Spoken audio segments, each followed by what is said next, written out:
Well, that's, depends what we were doing. So, like, Sometimes when we you- were horsing around, looking for something to do. At other times, we would have parts of the Army there, and we would get on our ships or boats. Boats were the smaller and the ships were the bigger ones. And we'd go to a beach that would look something like where we were going, either on rocks or dry land or whatever it was. We would practice, or we'd go at night.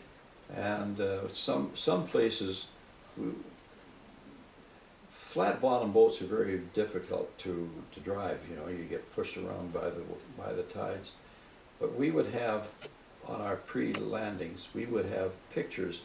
There was small two-man submarines available, and at night, prior to while the landing was being organized, they would go ashore, and they'd have either night vision or whatever it was, and there might be a tree or a spire or an empty gap or something at areas that we were going in, and this is what we were guided in on. We'd have to line those things up, and that's what we trained on, to find similar places to get into. And so it was primarily training, or chasing girls. Or sometimes we'd kick a ball around with the girls. We were sailors. Oh, Enough said.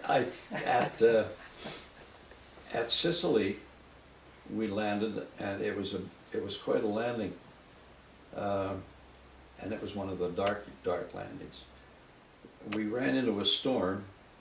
We came in from Suez, where we had been working with an English group in the Gulf of Aqaba, and so they were going to land at Sicily, and it was all nice and quiet and calm where we were in the Arab area. But a storm came up when we were going into Sicily. It's a very dangerous 20-hour winds, and they dropped us at 7 miles off in these flimsy, flat-bottom boats with 24 guys on each boat. And we got picked up by Searchlight, and the poor soldiers, they were throwing up all the way in, 7 miles to run in on this waves like this. You know, and trying to keep stationed on the boat ahead of us. And when we got to Sicily, we knew all about where we were landing, the layout of the land, and there was a fishing village.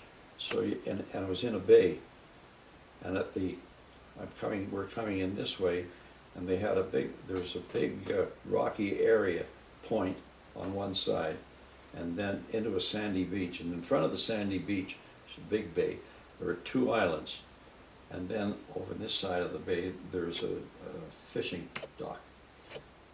Each, the point where all the rocks were on a little mountain, hill, rising, whatever, there was a big gun.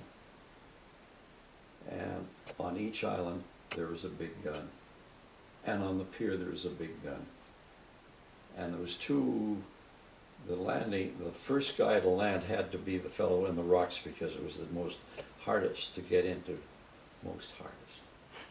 You take that in school? Do you speak like that in school, most hardest? Gee. Well, it was.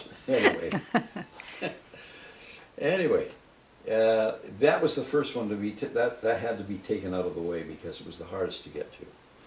And so the commandos walked in there, and they took it without firing a shot. Nobody expected them. Oh. And then we had 12 boats, so 3 boats went in there, and then there was 1 boat that went into each island, and there were 3 boats that went into the pier. Every one of those guns were taken without a shot being fired. Wow. Very successful landing.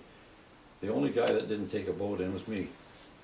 And I was the junior officer, so I had to take the remainder of the group And we made I went down the coast and with a watch on, and I was to come back at a certain time. We were the only ones shot at. Now, is this before Normandy or after? Oh, this is before. Oh, before, I think, yeah. Yeah. Okay. So that was a very successful landing, even though. Oh, and the other thing about Normandy, when it became light, we found out something that was very nice.